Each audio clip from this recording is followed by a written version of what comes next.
TopoDOT version 2026.1 builds on the dynamic DTM preview tool introduced last year, bringing powerful new capabilities focused on quality control and validation.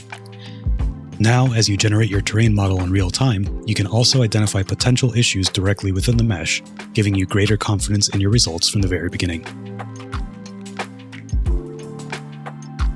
A new flagging system has been introduced to help detect common geometry issues, such as overlapping or conflicting line work. This allows you to quickly spot and address problems during extraction, rather than discovering them later in the workflow.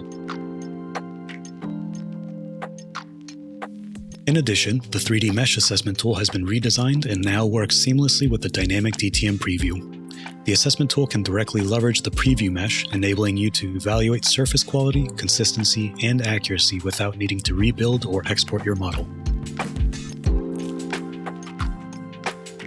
Together, these tools create a more integrated and efficient workflow where surface generation and quality control happen side by side.